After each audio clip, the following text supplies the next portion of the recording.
আল্লাহ পাক বলেন দরাবাল্লাহু মাতালাল লিল্লাযীনা কাফারু ইমরাআতা নূহিন ওয়া ইমরাআতা লূত কানাতা তাহতা আবদাইনি মিন ইবাদিনা সালিহাইনি ফাখানাতাহুমা ফালাম ইউগনিয়া আনহুমা মিনাল্লাহি শাইআ ওয়া ক্বিলা দুখুলান নার মা'আদ দাখিলিন।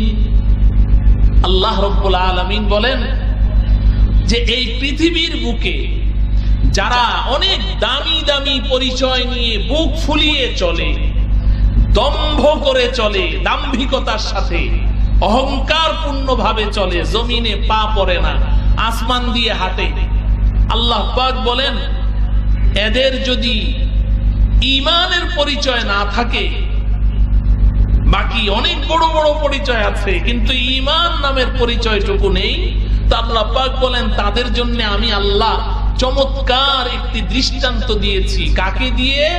দুইজন নবীর স্ত্রীকে দিয়ে। সুবহানাল্লাহ বলেন। দুই নবীর স্ত্রী,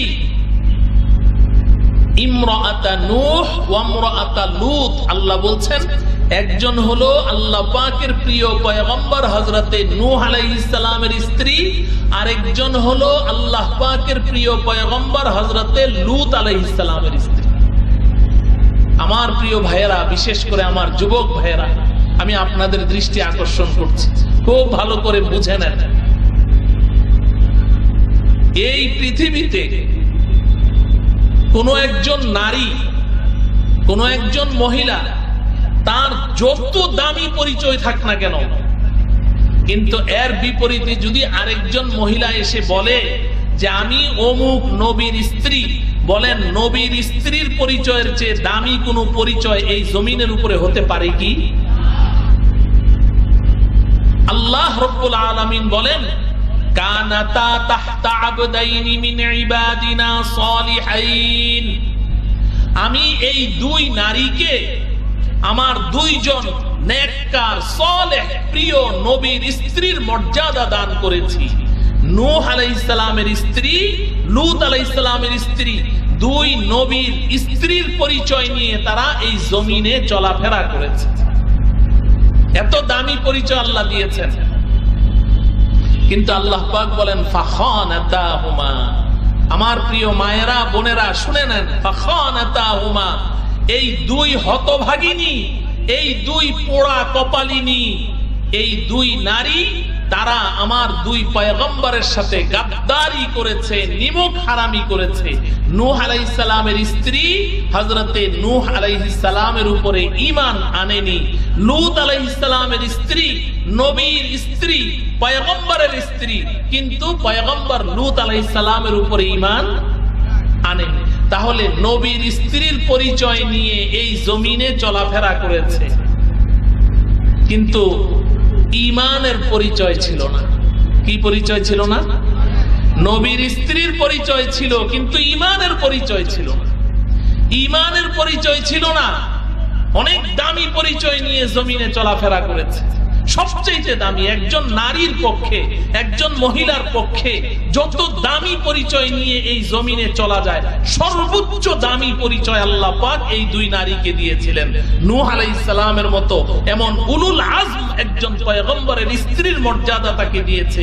লূত আলাইহিস সালামের মতো এমন দামি একজন নবীর স্ত্রীর পরিচয় ওই নারীকে আল্লাহ পাক দিয়েছেন, কিন্তু তাদের ঈমানের পরিচয় ছিল না। এবার আল্লাহ পাক তাদের পরিণতির কথা বলছেন। আলহামদুলিল্লাহ নাহমাদুহু ওয়া নাস্তাঈনুহু ওয়া নাস্তাগফিরুহু ওয়া নু'মিনু বিহি ওয়া নাতাওয়াক্কালু আলাইহি ওয়া নাউযু বিল্লাহি মিন শুরুরি আনফুসিনা ওয়া মিন সাইয়্যাতি আ'মালিনা।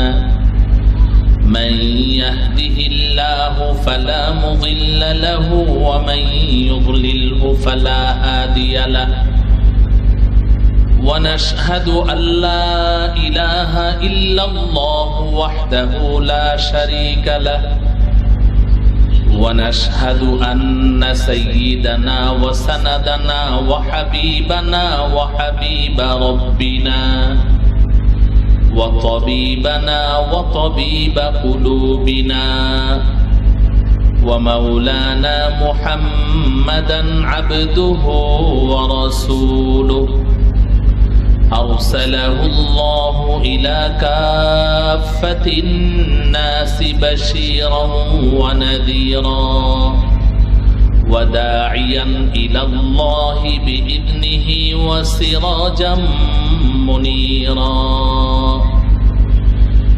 أما بعد فقد قال الله تعالى في كلامه المجيد والفرقان الحميد أعوذ بالله من الشيطان الرجيم بسم الله الرحمن الرحيم قد أفلح المؤمنون وقال تعالى من عمل صالحا من ذكر أو أنثى وهو مؤمن فلنحيينه حياة طيبة ولنجزينهم أجرهم بأحسن ما كانوا يعملون وقال رسول الله صلى الله عليه وسلم بني الإسلام على 5 شهادة أن لا إله إلا الله وأن محمدا رسول الله وإقام الصلاة وإيتاء الزكاة والحج وصوم رمضان رواه الإمام البخاري في صحيحه صدق الله مولانا العظيم وصدق رسوله النبي الكريم ونحن على ذلك من الشاهدين والشاكرين والحمد لله رب العالمين সকলে একবার দুরূদ ইব্রাহিমি পড়ি اللهم صل على محمد وعلى آل محمد كما صليت على إبراهيم وعلى آل إبراهيم إنك حميد مجيد اللهم بارك على محمد وعلى آل محمد كما باركت على إبراهيم وعلى آل إبراهيم إنك حميد مجيد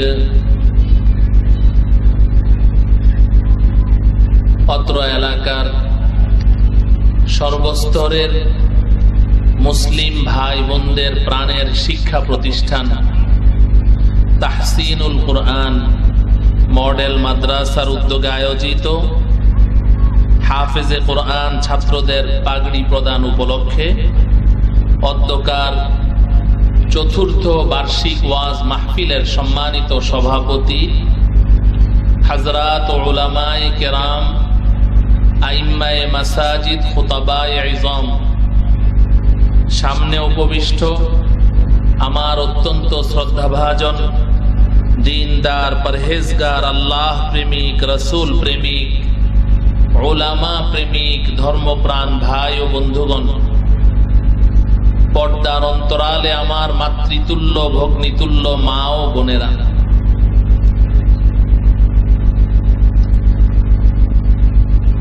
আমরা যারা আজকের এই মাহফিলে উপস্থিত রয়েছি সকলেই আমরা একটি কথা খুব সহজে বুঝি যে এই পৃথিবীর বুকে আমি আপনি আমরা সবাই প্রতিটি মানুষ কোনো না কোনো একটি পরিচয় নিয়ে বসবাস করি। প্রত্যেকটি মানুষেরই একটি পরিচয় আছে।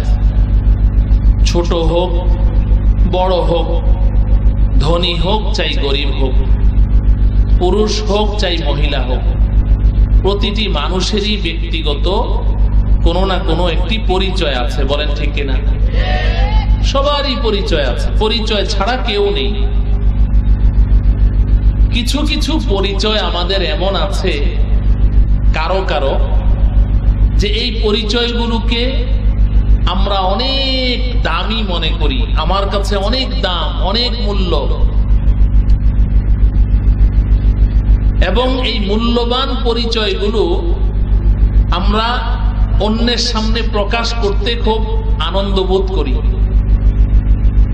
উদাহরণস্বরূপ ধরুন, আমি যদি এই এলাকার নির্বাচিত একজন জনপ্রতিনিধি হই, একজন চেয়ারম্যান কিংবা একজন এমপি কিংবা মন্ত্রী, উপমন্ত্রী, প্রতিমন্ত্রী, সচিব, উপসচিব, কিংবা একটি প্রতিষ্ঠিত কলেজের প্রিন্সিপাল, ইত্যাদি ইত্যাদি কিছু পরিচয়, কিংবা আমি একজন কর্নেল, ব্রিগেডিয়ার, আর্মি মেজর, জজ, ব্যারিস্টার, এই জাতীয় পরিচয়গুলোকে আমরা অনেক মূল্যবান মনে করি এবং এই পরিচয়গুলো নিয়ে আমরা অনেক গর্ববোধ করি। আবার কারো সাথে যখন কথা বলি তো চেষ্টা করি আমার পরিচয়টা তার সামনে তুলে ধরতে, যে আমি একজন আর্মি অফিসার, কিংবা আমি এই এলাকার নির্বাচিত একজন চেয়ারম্যান। এটা আমি যে কোনো ভাবেই হোক আপনার সামনে পরিচয়টাকে পেশ করতে, প্রকাশ করতে খুব আনন্দ বোধ করি। বলেন ঠিক কিনা? অনেক সময় দেখা যায় কথা বললাম কিন্তু আমি পরিচয়টা দিতে পারলাম না, তো পরে পকেট থেকে একটা ভিজিটিং কার্ড বের করে যে কার্ডটা রাখেন, তার মানে কার্ডটার দিকে তাকিয়ে দেখেন আমি কে, এমন একটা ভিজিটিং কার্ড হাতে ধরিয়ে দেয়। আমার প্রিয় ভাইরা, পর্দার আড়ালের মায়েরা, বোনেরা, এই পৃথিবীর বুকে এই জাতীয় যত পরিচয় আছে, যত দামি থেকে দামি তর, ধরুন এই দেশের প্রধানমন্ত্রী কিংবা বর্তমান বিশ্বের সুপ্রিম পাওয়ার সেই আমেরিকার প্রধানমন্ত্রী হোক, প্রেসিডেন্ট হোক, এই জাতীয় সমস্ত পরিচয়গুলোকে যদি আপনি একটি পাল্লার মধ্যে রাখেন আর একজন দুর্বল থেকে দুর্বলতর ইমানদার মুসলমানের ইমানের পরিচয়টুকু আরেকটি পাল্লায় রাখেন, কসম খোদার ওই ইমানদার, দুর্বল ইমানদার মুসলমানের ওই ইমানের পরিচয়ের পাল্লাটা অনেক অনেক অনেক বেশি ভারী হয়ে যাবে। এই পৃথিবীতে আমার আপনার সবচেয়ে দামি এবং মূল্যবান পরিচয় হলো আমি আপনি একজন ইমানদার মুসলমান। বলেন ঠিক কিনা? এর চেয়ে দামি কোনো পরিচয় আসমানের নিচে জমিনের উপরে হতেই পারে না। আর এই পরিচয়টুকু যদি আমার আপনার থাকে তবেই আমি আপনি আল্লাহ পাকের আদালতের কাঠগড়ায় গিয়ে এই পরিচয় নিয়ে দাঁড়ালেই শুধু আমাদের পক্ষে নাজাত এবং মুক্তি মিলবে। এই পরিচয় ছাড়া ভিন্ন যত পরিচয় আমরা নিয়ে যাই না কেন, যদি ইমানদার মুসলমানের পরিচয়টুকু না থাকে তাহলে আল্লাহ পাকের আদালতের কাঠগড়ায় কোনো ক্রমেই পার পাওয়া যাবে না। এই কথাটুকু আল্লাহ রাব্বুল আলামিন কোরআনে হাকিমে বড় চমৎকার করে একটি দৃষ্টান্ত দিয়ে আল্লাহ পাক বুঝিয়েছেন। আল্লাহ পাক বলেন, ضربallahu مثلا للذين كفروا امرأة نوح وامرأة لوط كانتا تحت عبدين من عبادنا صالحين فخانتاهما فلم يغنيا عنهما من الله شيئا وقيل ادخلا النار مع الداخلين। আল্লাহ রাব্বুল আলামিন বলেন যে এই পৃথিবীর বুকে যারা অনেক দামি দামি পরিচয় নিয়ে বুক ফুলিয়ে চলে, দম্ভ করে চলে, দাম্ভিকতার সাথে অহংকার পূর্ণ ভাবে চলে, জমিনে পা পড়ে না, আসমান দিয়ে হাঁটে, আল্লাহ পাক বলেন এদের যদি ঈমানের পরিচয় না থাকে, বাকি অনেক বড় বড় পরিচয় আছে কিন্তু ঈমান নামের পরিচয়টুকু নেই, তো আল্লাহ পাক বলেন তাদের জন্য আমি আল্লাহ চমৎকার একটি দৃষ্টান্ত দিয়েছি। কাকে দিয়ে? দুইজন নবীর স্ত্রীকে দিয়ে। সুবহানাল্লাহ বলেন। দুই নবীর স্ত্রী, ইমরাআতা নূহ ওয়া ইমরাআতা লূত। আল্লাহ বলছেন একজন হলো আল্লাহ পাকের প্রিয় পয়গম্বর হযরতে নূহ আলাইহিস সালামের স্ত্রী, আরেকজন হলো আল্লাহ পাকের প্রিয় পয়গম্বর হযরতে লূত আলাইহিস সালামের স্ত্রী। আমার প্রিয় ভাইয়েরা, বিশেষ করে আমার যুবক ভাইয়েরা, আমি আপনাদের দৃষ্টি আকর্ষণ করছি, খুব ভালো করে বুঝে নেন। এই পৃথিবীতে কোন একজন নারী, কোন একজন মহিলা, তার যত দামি পরিচয় থাক না কেন, কিন্তু এর বিপরীতে যদি আরেকজন মহিলা এসে বলে যে আমি অমুক নবীর স্ত্রী, বলেন নবীর স্ত্রীর পরিচয়ের চেয়ে দামি কোনো পরিচয় এই জমিনের উপরে হতে পারে কি? আল্লাহ রাব্বুল আলামিন বলেন কানাতা তাহতা আবদাইনি মিন ইবাদিনা সালিহাইন, আমি এই দুই নারীকে আমার দুইজন নেককার সালেহ প্রিয় নবীর স্ত্রীর মর্যাদা দান করেছি। নূহ আলাইহিস সালামের স্ত্রী, লূত আলাইহিস সালামের স্ত্রী, দুই নবীর স্ত্রীর পরিচয় নিয়ে তারা এই জমিনে চলাফেরা করেছে। এত দামি পরিচয় আল্লাহ দিয়েছেন, কিন্তু আল্লাহ পাক বলেন ফাখানাতাহুমা। আমার প্রিয় মায়েরা, বোনেরা শুনে নেন, ফাখানাতাহুমা, এই দুই হতভাগিনী, এই দুই পোড়া কপালিনী, এই দুই নারী, তারা আমার দুই পয়গম্বরের সাথে গাদ্দারি করেছে, নিমক হারামি করেছে।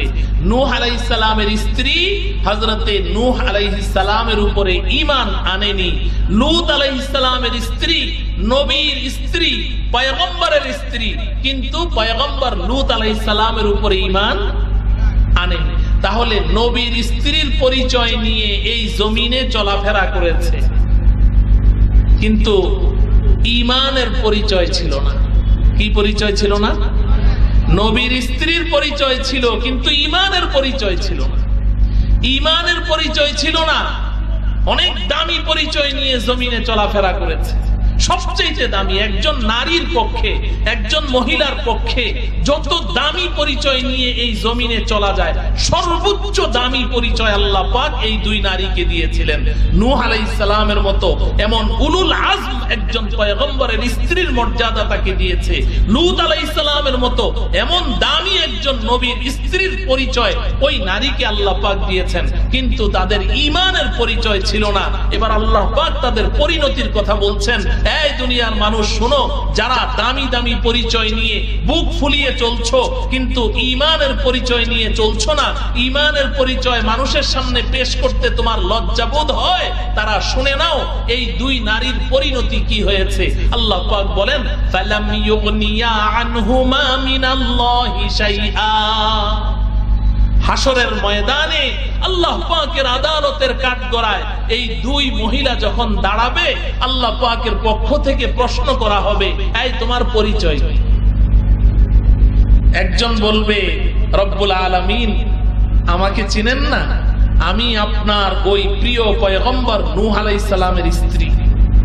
খুব গর্বের সাথে নবীর স্ত্রীর পরিচয় দিবে। এই তোমার পরিচয় কি? সে বলবে রব্বুল আলামিন আমি তো আপনার পয়গম্বর লূত আলাইহিস সালামের স্ত্রী। নবীর স্ত্রীর পরিচয় দিবে। এই জমিনের উপরে অনেকেই এমন পরিচয় দেয় কি দেয় না? হ্যাঁ, একজন তো 16 বছর কন্যার পরিচয় দিয়েছে। কন্যার পরিচয় দিয়েছে না? কন্যার দাপটে এই জমিনের উপরে থাকা বড় দায় হয়ে দাঁড়িয়েছে। কন্যার ঠেলায় সিংহ কন্যা, বাঘ কন্যা, বিলাই কন্যা, ইঁদুর কন্যা, কন্যাদের ভয়ে আমরা অস্থির হয়ে গেছি। কন্যার পরিচয় নিয়ে চলছে, আবার কেউ স্ত্রীর পরিচয় নিয়ে চলছে, কেউ এক একজন এক এক পরিচয় নিয়ে চলছে। এই যারা এই পরিচয় নিয়ে জমিনের উপরে চলে, আমি তাদেরকে লক্ষ্য করে বলছি, খুব ভালো করে বুঝেন। আল্লাহ পাক বলেন, ফালাম ইউগনিয়া আনহুমা মিনাল্লাহি শাইআ। আল্লাহ পাক ওই মহিলাকে বলবেন যে নবীর স্ত্রীর পরিচয় নিয়ে আমার কাছে এসেছো, ওই স্ত্রী আমি চিনি না, ঈমানের পরিচয় আছে কি? বলবে যে না রব্বুল আলামিন, আমার ঈমানের পরিচয় নাই।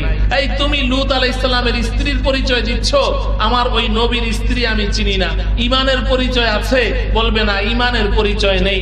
আল্লাহ রব্বুল আলামিনের পক্ষ থেকে ঘোষণা আসবে, ওয়াকিলা দুখুলান নার মা'আত দাখিলিন। রে হতভাগিনীরা, তোদেরকে পৃথিবীতে আমি এত দামি পরিচয় দিয়েছিলাম, এত সম্মানের পরিচয় তোদেরকে দিয়েছিলাম, এই দামি পরিচয় নিয়ে তোরা পৃথিবীতে এত দাপটের সাথে চলেছিস, কিন্তু তোরা আমার সাথেও গাদ্দারি করেছিস, আমার পয়গম্বরের সাথেও গাদ্দারি করেছিস। তোরা ঈমানের পরিচয় নিয়ে চললি না, ঈমানের পরিচয় মানুষের সামনে পেশ করতে তোদের লজ্জাবোধ হয়েছে।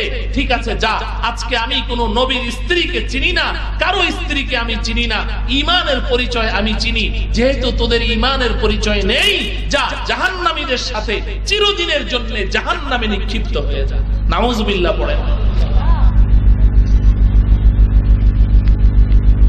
তাহলে আল্লাহ পাকের আদালতের কাঠগড়ায় বাঁচতে হলে কি পরিচয় লাগবে? জোরে বলতে হবে, ঈমানের পরিচয় লাগবে, ঈমানের পরিচয় লাগবে। আমি তো দুই কন্যার দৃষ্টান্ত দিলাম, দুই স্ত্রীর দৃষ্টান্ত দিলাম, আবার কেউ কেউ কন্যার পরিচয় নিয়ে চলে না। আচ্ছা, আমি আপনাদের কাছে জানতে চাই, হযরতে আদম আলাইহিস সালাম থেকে, আমাদের বাবা আদম থেকে নিয়ে শুরু করে আজ পর্যন্ত এবং আজকে থেকে কিয়ামত পর্যন্ত যত কন্যা সন্তান পৃথিবীতে জন্মগ্রহণ করেছে এবং কিয়ামত পর্যন্ত যত কন্যা সন্তান পৃথিবীতে জন্মগ্রহণ করবে, আপনারা বলেন তো দেখি, এই সমস্ত কন্যাদের মধ্যে পৃথিবীর সবচেয়ে দামি কন্যার নাম কি? মাশাআল্লাহ, কি নাম? হযরতে ফাতেমাতুজ জাহরা রাদিয়াল্লাহু তাআলা আনহা। বলুন, ফাতেমার চেয়ে দামি কোন কন্যা পৃথিবীর কোন মা আজ পর্যন্ত জন্ম দিতে পেরেছে? কিয়ামত পর্যন্ত পারবে? তো যদি কন্যার পরিচয় দিয়ে হাসরের ময়দানে পার পাওয়া যায়, তাইলে ফাতেমা সবার আগে পার পেয়ে যাবে, ঠিক কিনা?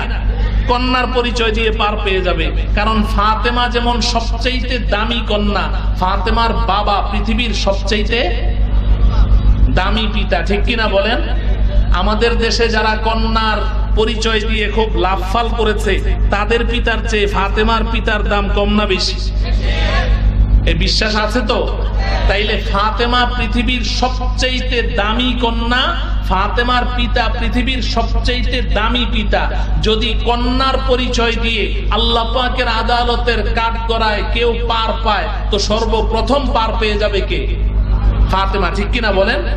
কিন্তু আমার প্রিয় ভাইয়েরা, খুব ভালো করে শুনেন, নবীজি সাল্লাল্লাহু আলাইহি সাল্লাম ফাতেমার পিতা, পৃথিবীর শ্রেষ্ঠ কন্যার শ্রেষ্ঠ পিতা, তার কন্যাকে লক্ষ্য করে বলছেন, ইয়া ফাতিমা, ইয়া ফাতিমা আনকিদি নাফসাকি আনিন নারিল হাতিমা ফাইন্নী লা উগনি লাকি মিনাল্লাহি শাইআ।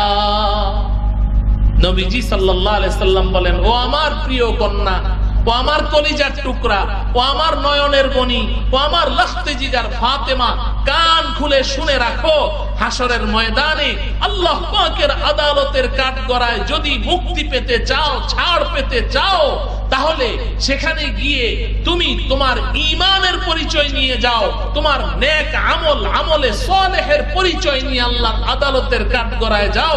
ফাইন্নী লা উগনি লাকি মিনাল্লাহি শাইআ। ওখানে গিয়ে তুমি পরিচয় দিবে, ও আল্লাহ, আমি আপনার শ্রেষ্ঠ পয়গম্বরের শ্রেষ্ঠ কন্যা, জেনে রাখো আমার পরিচয় সেদিন তোমাকে নাজাত দিতে পারবে না, পারবে না, পারবে।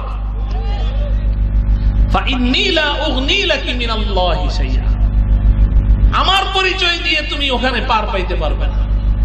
তোমাকে ওখানে ঈমানের পরিচয় নিয়ে যেতে হবে, ওখানে তোমাকে তোমার নেক আমলের পরিচয় নিয়ে যেতে হবে। ও আমার প্রিয় ভাইয়েরা, আমি শুধু দুইটা দৃষ্টান্ত পেশ করলাম। হযরতে নূহ এবং লূত আলাইহিস সালামের স্ত্রীর পরিচয়ের আমি দৃষ্টান্ত পেশ করলাম, যেটা আল্লাহ কোরআনে দিয়েছেন। আমি নবীজির কন্যার দৃষ্টান্ত পেশ করলাম। আপনারা শিক্ষিত মানুষ, জ্ঞানী গুণী মানুষ, আশা করি আপনাদের বুঝতে আর কিছুই বাকি রইল না। কোন পরিচয় সেদিন কাজে লাগবে না। আপনি বলবেন যে ঠিক আছে, স্ত্রী তো পরের ঘরের মহিলা, কন্যা, এর চেয়েও তো দামি আরেকটা পরিচয় আছে। বলে কি পরিচয়? এটা হলো বাপের পরিচয়। যদি কেউ বলে আমি নবীর বাপ, বাপের চেয়ে বড় সম্মানজনক পরিচয় তো আর কিছু হতে পারে না, ঠিক কিনা বলেন? কিন্তু এই বাপের পরিচয় দিয়ে কি আল্লাহর আদালতে পার পাওয়া যাবে? কেউ যদি গিয়ে বলে আমি নবীর বাপ, পার পাওয়া যাবে?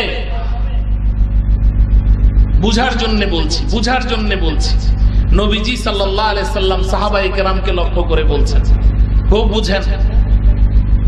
قال رسول الله صلى الله عليه وسلم يلقى إبراهيم أباه آزر يوم القيامة وفي وجهه قطرة وغبرة فيقول إبراهيم يا أبت ألم أقل لك ألا تعصني فيقول أبوه آزر ولكن اليوم لا أعصي فيقول إبراهيم يا ربي إنك وعدتني ألا تخزني يوم يبعثون فأي شيء أخزى من الأب الأبعد فيقول الله تبارك وتعالى ولكني حرمت الجنة على الكافرين নবীজি সাল্লাল্লাহু আলাইহি সাল্লাম একদিন সাহাবায়ে কেরামকে লক্ষ্য করে বলছেন, সাহাবায়ে কেরাম বসে আছেন, নবীজি বলছেন, এই আমার সাহাবীরা শোনো, হাসরের ময়দানে ইব্রাহিম আলাইহিস সালামের সাথে তার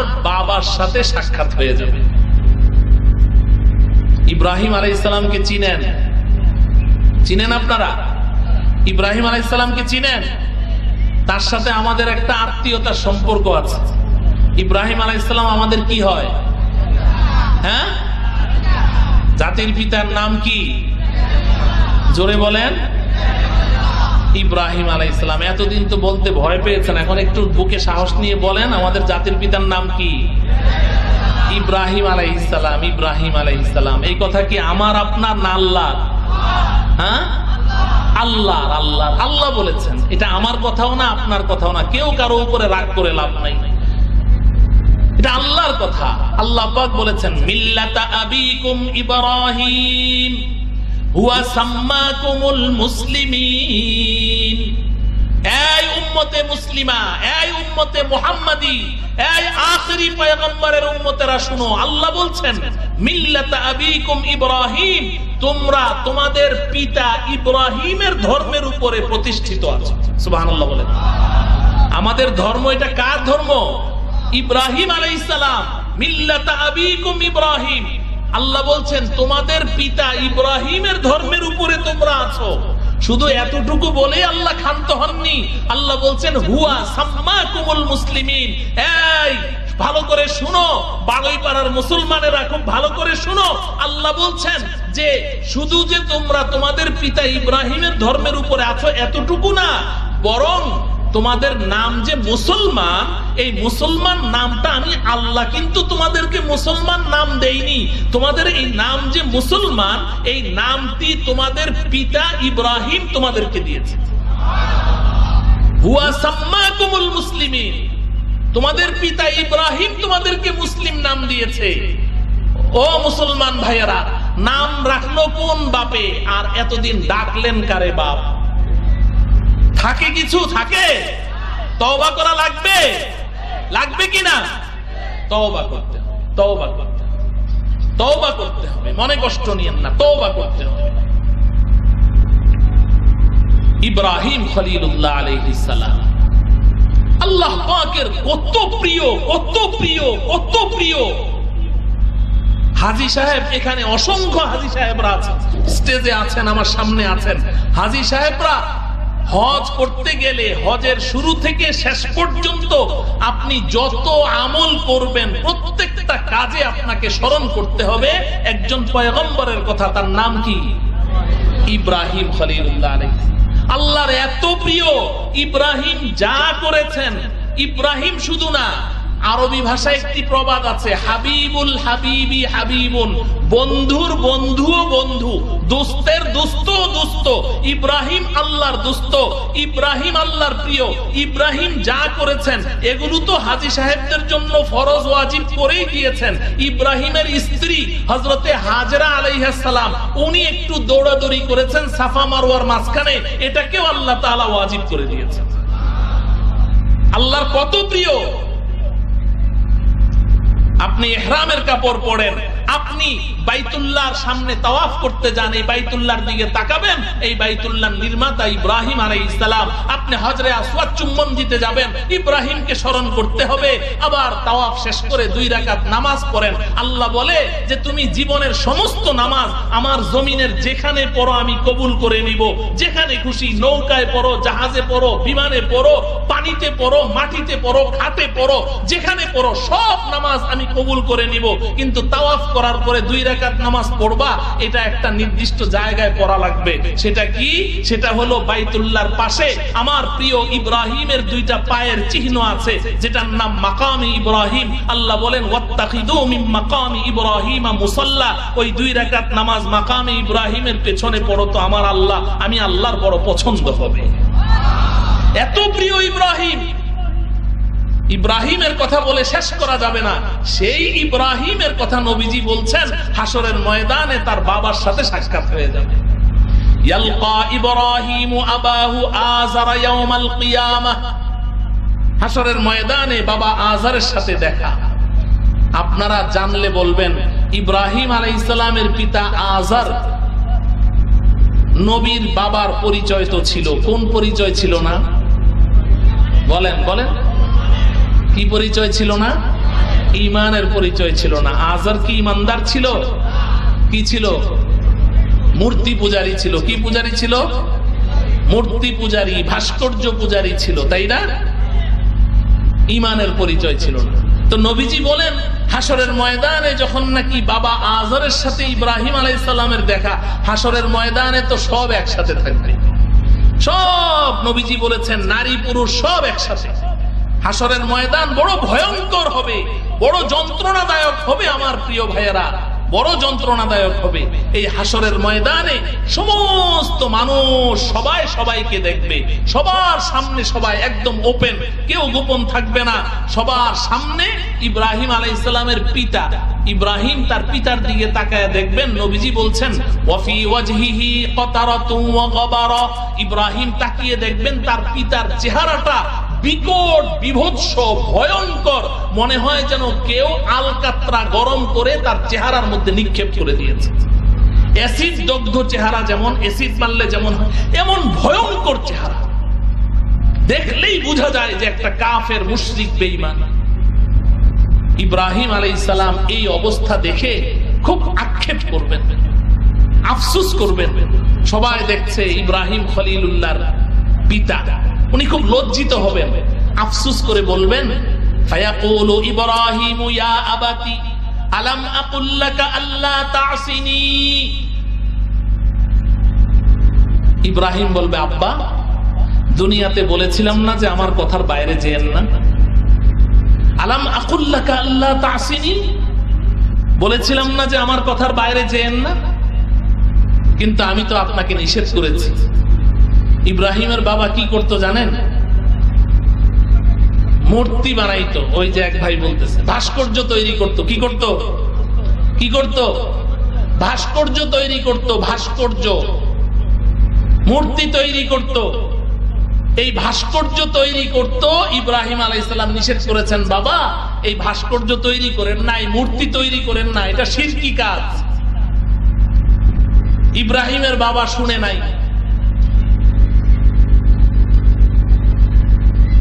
যার কারণে আযার চির জাহান্নামী, ঠিক কিনা?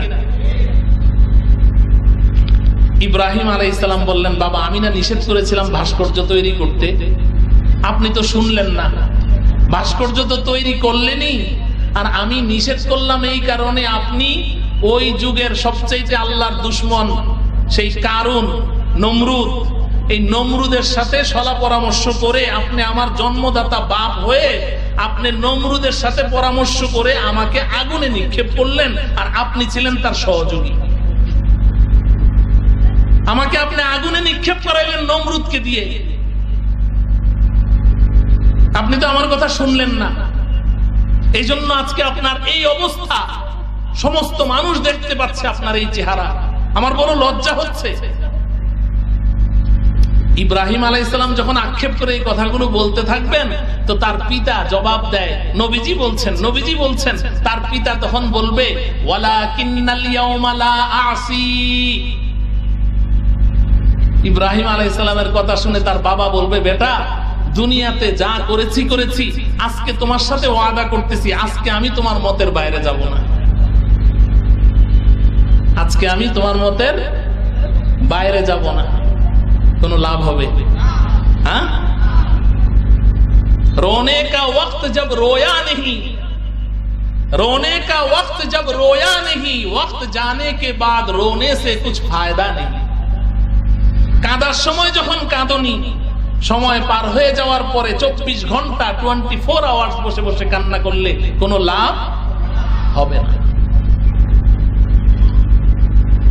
আল্লাহ ইব্রাহিম আলাইহিস সালামের দিলের মধ্যে এই কথাটাই খুব লাগবে। বাবা তো এই যে বললো, ওয়ালাকিন্নাল ইয়াউমা লা আসি, আজকে আমি তোমার মতের বাইরে যাব না, যা বলবা তাই শুনবো। এই কথাটা ইব্রাহিমের কলবে খুব লাগবে। উনিও জানেন কোনো লাভ নাই, তারপরেও দিলের মধ্যে লাগবে যে বাবা আজকে আমার কাছে সারেন্ডার করেছে। এই কথাটাকে পুঁজি করে ইব্রাহিম খলিলুল্লাহ আলাইহিস সালাম দৌড়ে যাবেন আল্লাহ পাকের দরবারে, সিজদায় লুটিয়ে পড়বেন। আমার প্রিয় যুবক ভাইয়েরা শুনো, সিজদায় লুটিয়ে পড়বেন, চিৎকার করে বলবেন, ফায়াকুলু ইব্রাহিমু ইয়া রাব্বি, ফায়াকুলু ইব্রাহিমু ইয়া রাব্বি إنك وعدتني ألا تخزني يوم يبعثون فأي شيء أخزى من الأب الأبعد فيقول الله تبارك وتعالى ولكني حرمت الجنة على الكافرين। ইব্রাহিম আলাইহিস সালাম আল্লাহর কাছে গিয়ে সিজদায় পড়ে বলবে, রব্বুল আলামিন, আপনি না আমার সাথে দুনিয়াতে একটা ওয়াদা করেছিলেন যে ইব্রাহিম হাসরের ময়দানে আমি তোমাকে লজ্জিত করব না।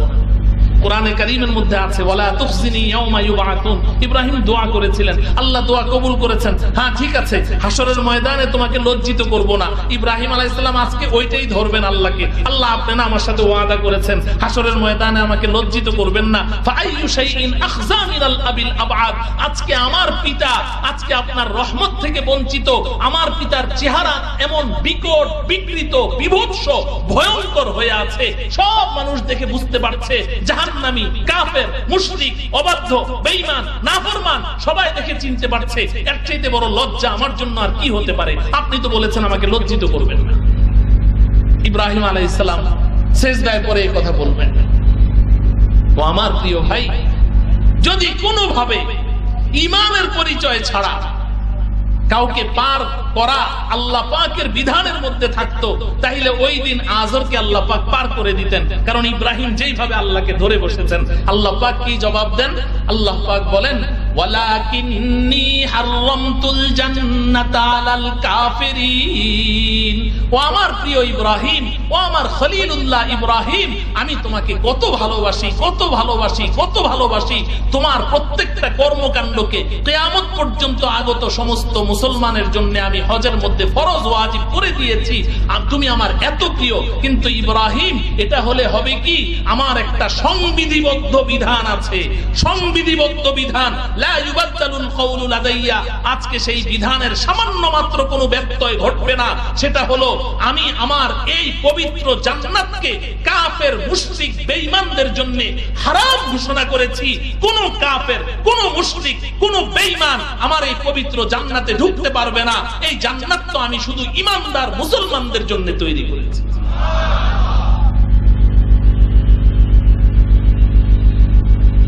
আল্লাহ। তো ইব্রাহিম আলাইহিস সালাম তো এখন দুনিয়াতে নেই।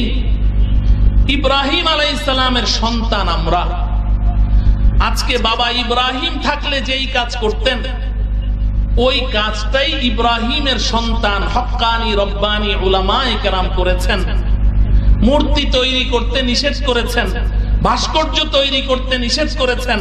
ভাস্কর্য তৈরি করেন না, মূর্তি তৈরি করেন না, এটা শিরিক, এটা কুফর।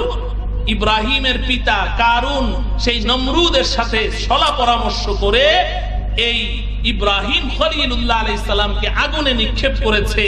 আর এই যুগের আল্লাহর দুশমনেরা যারা এই ভাস্কর্য নির্মাণ করতে নিষেধ করেছে, তাদেরকে আয়না ঘরে নিয়ে ভরে দিয়েছে, জেলে নিয়ে ভরে দিয়েছে। এই ওই যুগসূত্র ওখান থেকে আসছে।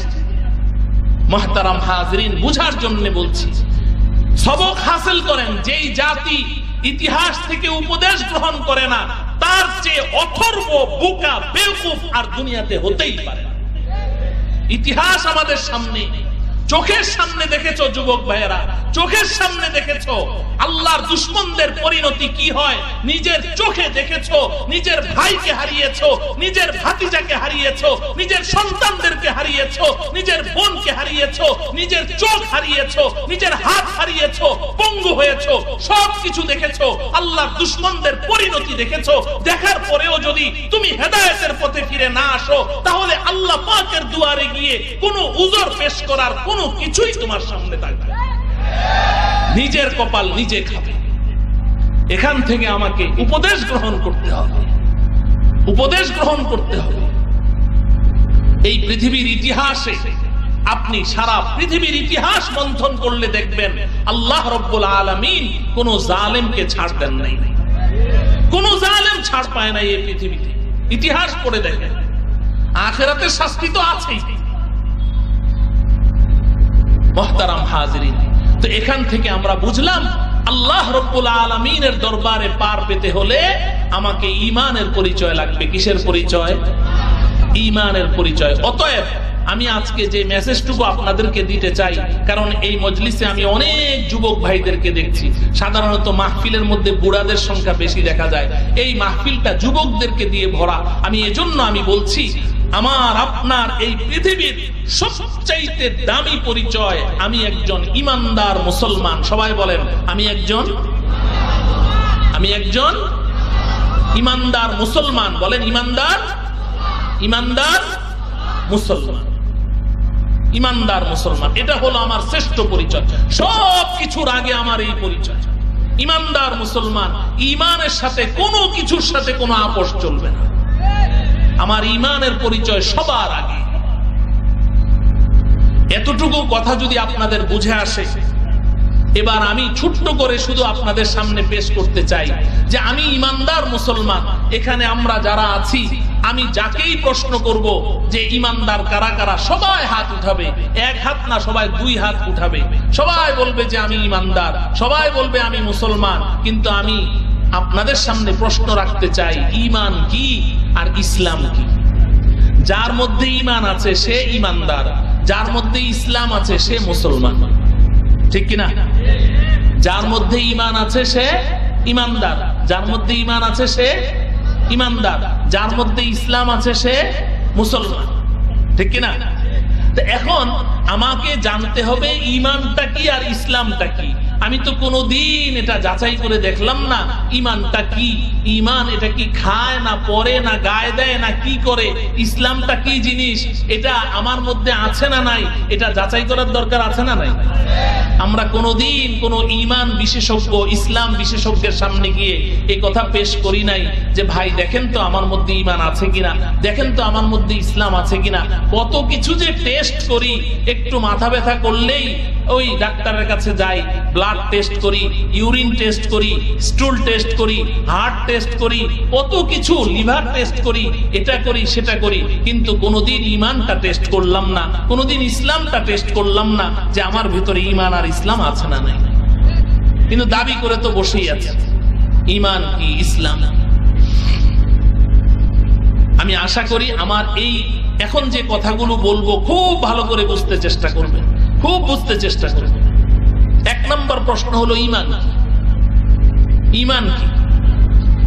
আমি আমার নিজের থেকে বলবো না, নবীজি সাল্লাল্লাহু আলাইহি ওয়াসাল্লাম 23 বছরের নবুয়তি জিন্দেগি শেষ করলেন। নবুয়তি জিন্দেগি কয় বছর? মক্কায় 13 বছর, মদিনায় 10 বছর। 10 আর 13 23। এই 23 বছরের নবুয়তি জিন্দেগি শেষ করে নবীজি ইন্তেকাল করবেন, দুনিয়া থেকে চলে যাবেন। এর কিছুদিন আগের ঘটনা, অল্প কিছুদিন আগের ঘটনা। হযরতে ওমর রাদিয়াল্লাহু তাআলা আনহু এই হাদিসটা বর্ণনা করছেন। এটা সহিহ বুখারীর মধ্যে আছে, সহিহ মুসলিমে আছে এবং হাদিসের প্রায় সব কিতাবের মধ্যে আছে। এই হাদিসটাকে হাদিসে জিবরাইল বলা হয়। হযরতে ওমর রাদিয়াল্লাহু তাআলা আনহু বলেন, বাইনা নাহনু ইনদা রাসূলিল্লাহি সাল্লাল্লাহু আলাইহি ওয়াসাল্লাম, একদিন আমরা নবীজির সামনে বসে আছি।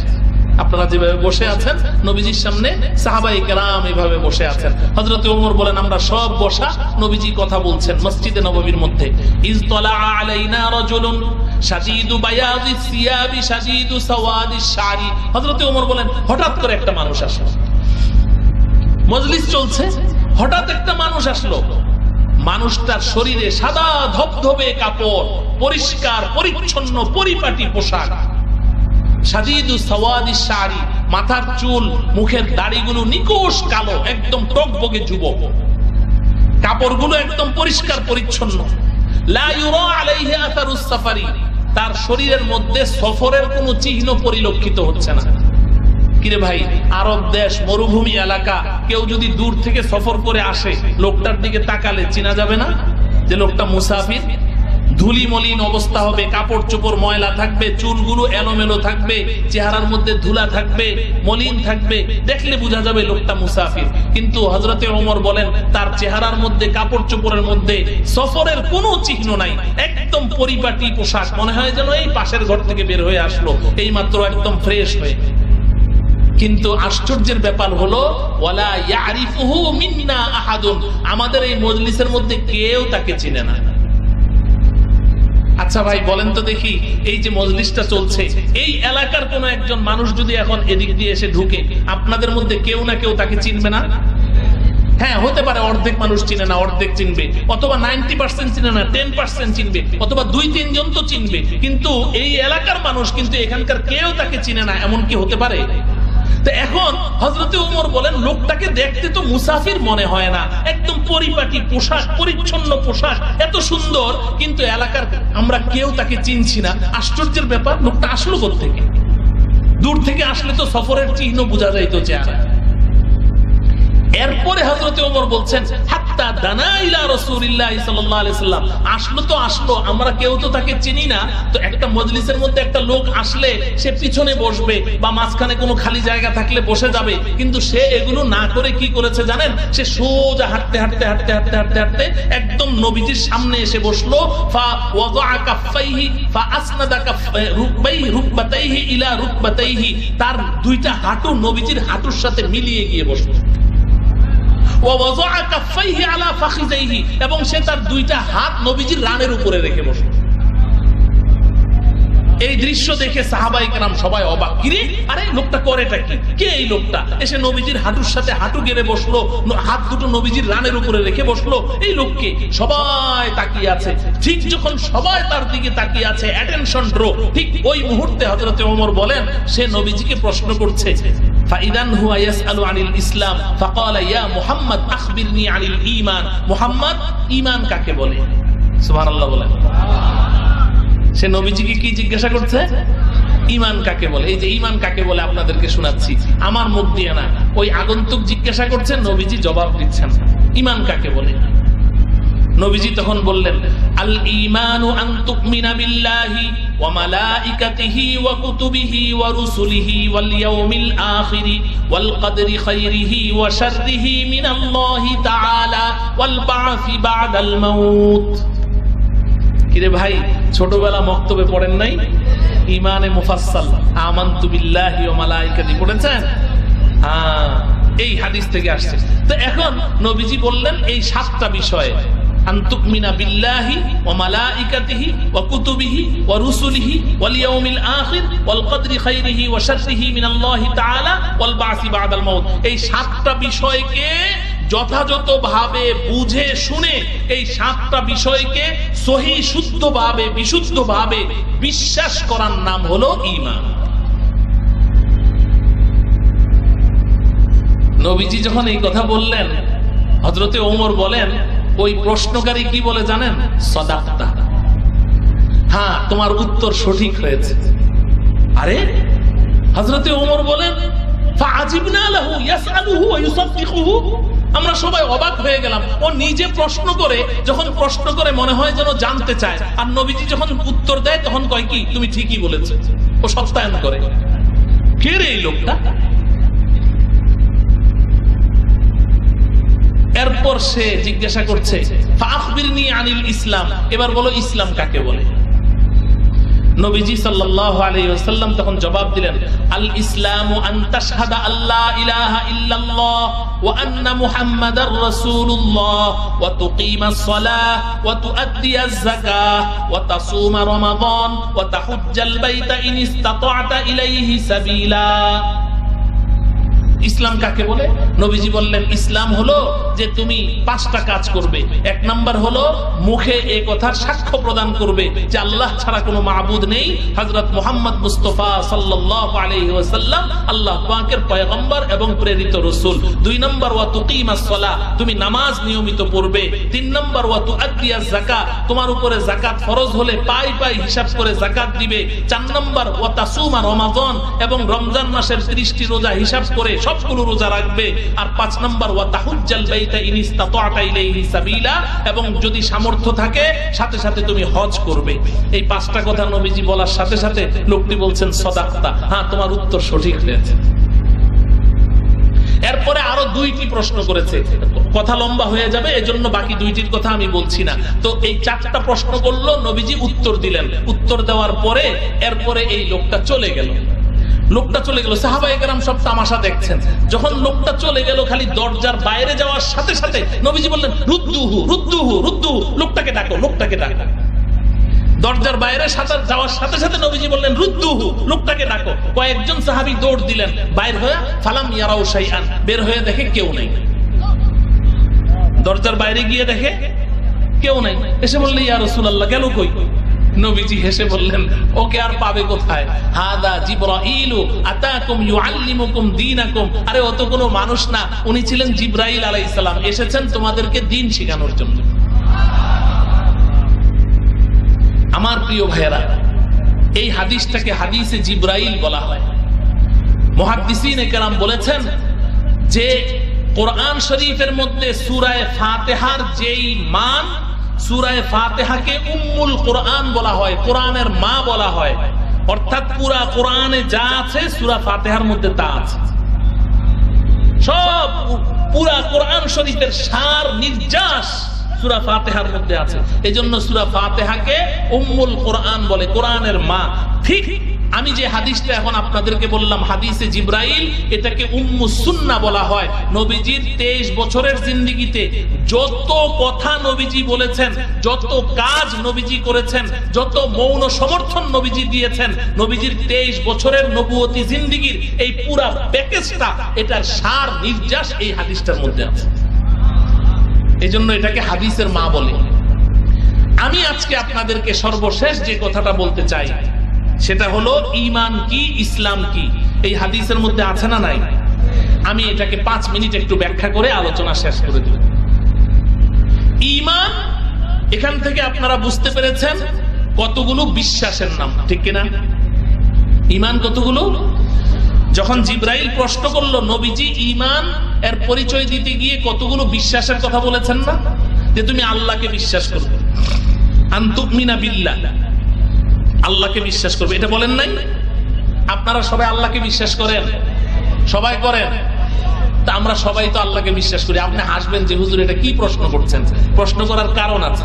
আল্লাহকে তো বিশ্বাস করি ঠিকই, এটা তো বুঝলাম, কিন্তু আল্লাহকে কেমনে বিশ্বাস করব? আল্লাহকে কেমনে বিশ্বাস করব? আপনি বলবেন হুজুর আল্লাহকে বিশ্বাস করি, এটা আর আপনার শিখাইতে হবে না। ভালো কথা, বলেন তো দেখি, খ্রিস্টানরা আল্লাহকে বিশ্বাস করে না? করে। ইহুদিরা আল্লাহকে বিশ্বাস করে না? করে।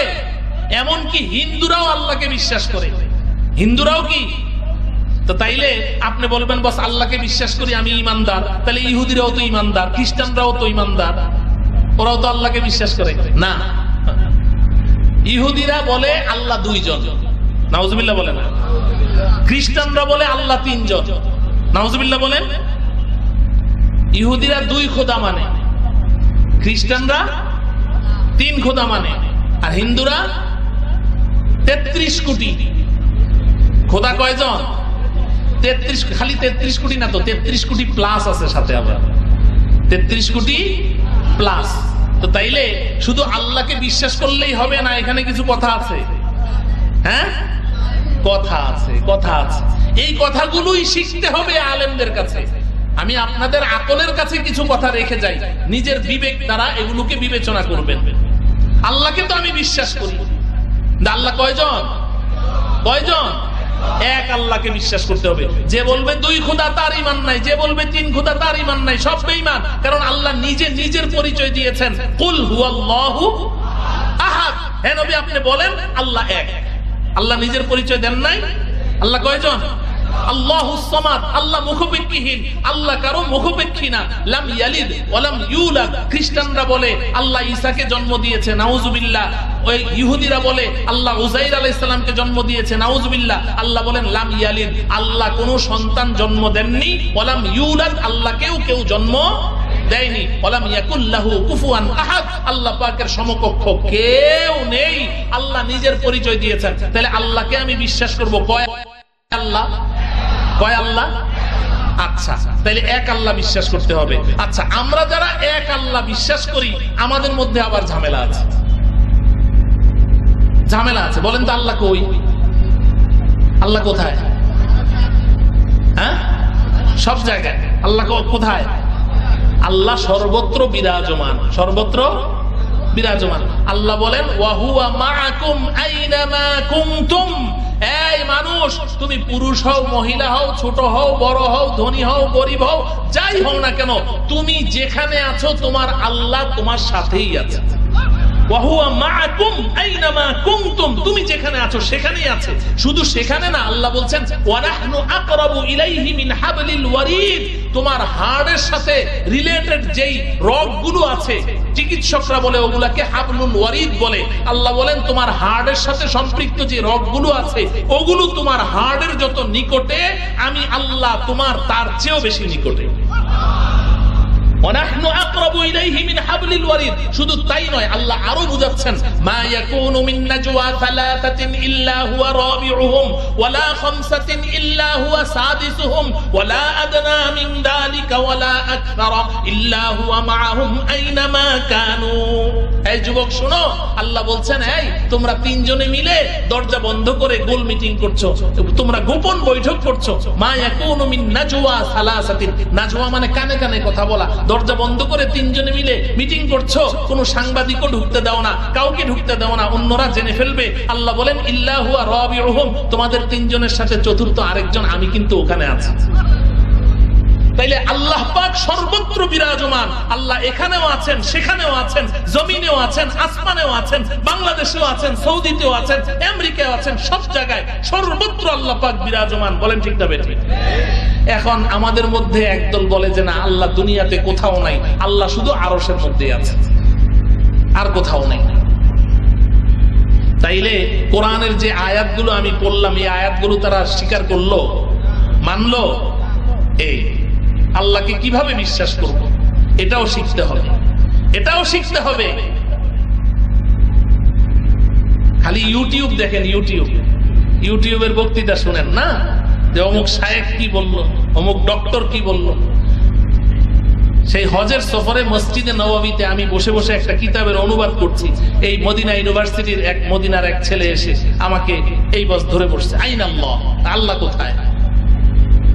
আমাকে বলছে আইন আল্লাহ, আল্লাহ কোথায়? আমি বললাম আল্লাহু মাই ওয়া মাআক, আল্লাহ আমার সাথেও আছে, তোমার সাথেও আছে। আল্লাহ আল্লাহু ফিল আরশ, আল্লাহ শুধু আরশের মধ্যে আছে। আমি বললাম তুমি কোরআন মানো? হ্যাঁ মানি। আমি বললাম ওয়া হুয়া মাআকুম আইনামা কুনতুম, আল্লাহ বলছেন তোমরা যেখানে আছো আল্লাহ সেখানেই আছে, এটার ব্যাখ্যা দাও। আল্লাহ বলছেন ওয়ানাহনু আকরাবু ইলাইহি মিন হাবলিল ওয়ারিদ, আমি তোমাদের হাড়ের সাথে সম্পৃক্ত রগগুলো যত নিকটে, আমি তার চেয়ে আরো বেশি নিকটে আছি। এটার জবাব দাও, এটার ব্যাখ্যা কি? তুমি যে বলছো আল্লাহ শুধু আরশে আছে, জমিনের মধ্যে নাই, তুমি জবাব দাও। মা ইয়াকুনু মিন নাজওয়া সালাসাতিন ইল্লা হুয়া রাবিউহুম ওয়ালা খামসাতিন ইল্লা হুয়া সাদিসুহুম, এটার অর্থ। তো এগুলো আমাদের ঈমান আকীদা নষ্ট করার জন্য কিছু গুপ্তচর এরকম নিয়োজিত থাকে। হজের মৌসুমে এরকম তারা মানুষ টার্গেট করে করে সেই তর্কের মধ্যে জুড়ে দেয়। এমন ভাবে সে আমার সাথে তর্ক করছে, ও তো ওর মাতৃভাষা আরবি, আমার মাতৃভাষা তো আরবি না, ও তো খুব দ্রুত বলছে, আমার তো চিন্তা করে করে ধীরে ধীরে বলতে হয়। আধা ঘন্টা সময় সে আমার নষ্ট করেছে। অবশেষে আমি বাধ্য হয়েছি, আমি বললাম যে তুমি তো আমার কোনো প্রশ্নের জবাব দিতে পারো না, তোমার মধ্যে তো কোনো এলেম কালাম নাই, তোমাকে তোতা পাখির মতো কিছু কথা শিখিয়ে দিয়েছে, ওগুলো এসে আমার সাথে বলছো, এর বাইরে তো কিছুই বলতে পারো না, তুমি কি এখান থেকে যাবে না আমি পুলিশ ডাকবো? অবশেষে পুলিশ ডেকে তাকে ওখান থেকে সরাইতে হয়েছে। এই জন্য ঈমান, এই ঈমানকে ধ্বংস করার জন্য চারদিক থেকে দুশমন এভাবে একেবারে অক্টোপাসের মতো আপনাকে টানছে, আপনি বুঝতেও পারবেন। যেই মানুষগুলো এই কথা বলে যে আল্লাহ পৃথিবীর কোথাও নাই, আল্লাহ শুধু আরশে আছে, ওরা আরেকটা কথা বলে যে আমার আপনার যেমন নাকি আমাদের হাত পাও চোখ কান নাক আছে, আল্লাহরও এরকম হাত পাও চোখ কান নাক আছে। নাউজুবিল্লাহ পড়বেন না? এবং ওদের একজন ইমাম নবাব সিদ্দিক হাসান খান, এই নবাব সিদ্দিক হাসান খানের ছেলে, সে তো লিখেছে যে আমরা যেভাবে বক্তৃতা দেই চেয়ারের মধ্যে থাপ্পড় দিয়ে দিয়ে, আল্লাহ আরশের মধ্যে বসে চেয়ারের মধ্যে এরকম থাপ্পড় দিয়ে দিয়ে বক্তৃতা দেয়। এজন্য শুধু বাস আমি আল্লাহকে বিশ্বাস করি, কিন্তু আল্লাহকে কিভাবে বিশ্বাস করব, এগুলো সব শিখতে হবে আমাদেরকে। আমি শুধু একটা উদাহরণ দিলাম। আমি নবীকে বিশ্বাস করি, আমানতু বিল্লাহি ওয়া মালাইকাতিহি ওয়া কুতুবিহি ওয়া রুসুলিহি, আমি রাসূলকে বিশ্বাস করি, কিন্তু আমার নবীকে আমি বিশ্বাস করি। সবাই আমরা বিশ্বাস করি, কিন্তু আমি বললাম আমার নবী শেষ নবী না, আমার নবী আখিরি নবী না, আমার নবীর পরে আরো দুনিয়াতে নবী আসবে, ঈমান থাকবে? হ্যাঁ, এই কাদিয়ানীরা কি বলে? মির্জা গোলাম আহমদ কাদিয়ানী কি নবী বলে না? গোলাম আহমদ কাদিয়ানী ভারতের গুরুদাসপুরে জন্ম, তাও একটা চোখ কানা। কোন নবী কি কানা ছিল? ওই বেটার এক চোখ নাই, কানা, এ বলে নবী ছিল। এই আমাদের দেশে যে কাদিয়ানীরা বলে। তো নবীকে বিশ্বাস করি, কিভাবে বিশ্বাস করব? একদল তো নবীকে শেষ নবী মানে না, আবার আরেক দল আছে কয় আল্লাহর যেমন ক্ষমতা আমার নবীরও তেমনই ক্ষমতা। নাউজুবিল্লাহ পড়বেন না? আল্লাহর ক্ষমতা আর নবীর ক্ষমতা সমান? হ্যাঁ, আল্লাহ আল্লাহ, নবী নবী, নবীকে নবীর জায়গায় রেখে সম্মান করতে হবে, আল্লাহকে আল্লাহর জায়গায় রেখে সম্মান করতে হবে, ঠিক কিনা বলেন? তো এজন্য ঈমান শিখতে হবে। আমরা ঈমানদার মুসলমান, আমাদের পরিচয় কি? তো ঈমান হলো কতগুলো বিশুদ্ধ আকীদা বিশ্বাসের নাম। আর ইসলাম হলো আমার বাহ্যিক অঙ্গ প্রত্যঙ্গের মাধ্যমে কতগুলো কর্মকাণ্ডের নাম, ঠিক কিনা বলেন? নবীজি ইসলামের পরিচয় দিতে কি বলেছেন? 1 নম্বর, মুখে সাক্ষী প্রদান করবে আল্লাহ ছাড়া কোনো মাবুদ নেই, মুহাম্মদ সাল্লাল্লাহু আলাইহি সাল্লাম আল্লাহ পাকের পয়গম্বর। 2 নম্বর, নামাজ পড়তে হবে। নামাজ পড়া লাগবে কিনা? কথা বলেন, নামাজ পড়া লাগবে কিনা? নামাজ না পড়েও কি মুসলমান দাবি করা যাবে? না। আমার প্রিয় যুবক ভাই, খুব ভালো করে বুঝো, অতীতে যা করেছো করেছো, আজকে এখান থেকে প্রতিজ্ঞা করে যাও, 1 ওয়াক্ত নামাজও কাজা করবে না। তুমি নামাজ পড়বে না, নামাজ ছেড়ে দিবে, আর নিজেকে তুমি ঈমানদার মুসলমান দাবি করবে, কোনো অথরিটি তোমার নাই। এটা আমার কথা না, আমি রাসূলের কথা বলছি।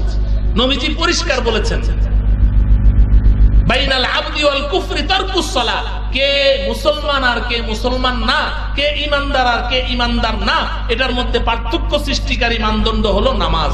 দেখো লোকটা নামাজ পড়ে কিনা। যদি নামাজ পড়ে তুমি সাক্ষী দাও লোকটা ঈমানদার মুসলমান। আর যদি নামাজ না পড়ে, ও যত ভালো হোক না কেন, সমাজের সবচেয়ে বড় দানশীল, সবচেয়ে বড় বিনয়ী, সবচেয়ে বড় সত্যবাদী, সবচেয়ে বড় ভালো স্বভাবের মানুষ, ওর মতো ভালো সমাজের মধ্যে কেউ নাই। তুমি 1000 বার বলো, তসবিহ হাতে নিয়ে বলো লোকটা দানশীল দানশীল দানশীল, দানবীর দানবীর, লোকটা ভালো ভালো ভালো সত্যবাদী, একটা বার বলতে পারবে না লোকটা ঈমানদার। এটা বলার অথরিটি তোমার নাই। ঈমানদার বলতে হলে নামাজ লাগবে। কি লাগবে? নামাজ ছাড়া কাউকে ঈমানের সাক্ষী দেওয়া যাবে না। নবীজির কথা বলছি আমি। এজন্য 5 ওয়াক্ত নামাজ আজকে থেকে সময় মতো আমরা পড়বো তো ইনশাআল্লাহ। সবাই হাত তুলো। ওই যে পিছনে যুবকরা হাত উঠায় নাই। আরে তুমি নিয়ত করো না, আল্লাহ যদি তোমাকে দিয়ে নামাজ পড়ায়, তোমার কি কোনো সমস্যা আছে? হ্যাঁ, তাহলে সবাই মিলে পড়বো তো ইনশাআল্লাহ? হে আল্লাহ, আপনি আমাদেরকে তৌফিক দান করেন। আযান শোনা মাত্র সবাইকে মসজিদ পানে ছুটে যাওয়ার তৌফিক দান করেন। তাহলে ঈমান আমার কলবের বিশ্বাসের নাম, আর ইসলাম হলো বাহ্যিক অঙ্গ প্রত্যঙ্গের আমলের নাম। নামাজ পড়তে হবে, রোজা রাখতে হবে, যাকাত দিতে হবে, হজ ফরজ হলে হজ করতে হবে, সমস্ত আমল করতে হবে, পাশাপাশি সমস্ত অন্যায়গুলো ছেড়ে দিতে হবে, গুনাহ ছাড়তে হবে, গুনাহ ছাড়তে হবে। তুমি যদি নেক আমলও করো, গুনাহও করো, তাহলে শুনে রাখো তোমার গুনাহগুলো মরিচিকা যেমন নাকি লোহাকে ক্ষয় করে ফেলে, ঠিক গুনাহ মানুষের নেকিগুলোকে ক্ষয় করে ফেলে। এজন্য নেক আমলের সাথে সাথে আমাকে গুনাহ ছাড়তে হবে, অন্যায় ছাড়তে হবে, মিথ্যা কথা ছাড়তে হবে, সুদ খাওয়া ছাড়তে হবে, ঘুষ খাওয়া ছাড়তে হবে, জুয়া খেলা ছাড়তে হবে, মদ পান করা ছাড়তে হবে, জেনা ব্যভিচার ছাড়তে হবে, অন্যের সম্পদ অন্যায় ভাবে চুরি ছিনতাই করা, ডাকাতি করা ছাড়তে হবে। গুনাহ যদি আমি না ছাড়ি, আমার এই নেক আমলগুলোকে গুনাহ খেয়ে ফেলবে। এজন্য একদিকে গুনাহ ছাড়বো, একদিকে নেক আমল করব। সর্বশেষ একটা স্লোগান শিখাই দিয়ে যাই, নেক আমল, আমলে সলেহ। ঈমান একটা গাছের নাম। ঈমান কি? আমি যখন কালিমা পড়লাম, আমি আমার কলবের মধ্যে ঈমানের গাছ লাগাইলাম। এই গাছের দুইটা ডাল। কয়টা ডাল? এই ভালো করে বুঝো, ঈমান নামের বৃক্ষের কয়টা ডাল? একটা ডালের নাম করার কাজ করতে হবে, বলেন করার কাজ। আরেকটা ডালের নাম ছাড়ার কাজ ছাড়তে হবে। করার কাজ, ছাড়ার কাজ, বাস এই দুইটা ডাল হচ্ছে ঈমানের। এই দুই ডাল যদি আমার থাকে, ঈমান নামের বৃক্ষ থাকে, ইনশাআল্লাহ হাসরের ময়দানে গিয়ে দাঁড়াইলে আল্লাহ রাব্বুল আলামিন আমাকে সোজা আমার আসল বাড়ি জান্নাতে পৌঁছিয়ে দিবেন। আল্লাহ রাব্বুল আলামিন এই কথাগুলোর উপর আমাদের সকলকে আমল করার তৌফিক দান করুন। ওয়া সাল্লাল্লাহু তাআলা আলা সাইয়্যিদিনা মুহাম্মদ ওয়া আলা আলিহি ওয়া আসহাবিহি আজমাইন। আসসালামু আলাইকুম ওয়া রাহমাতুল্লাহি ওয়া বারাকাতুহু।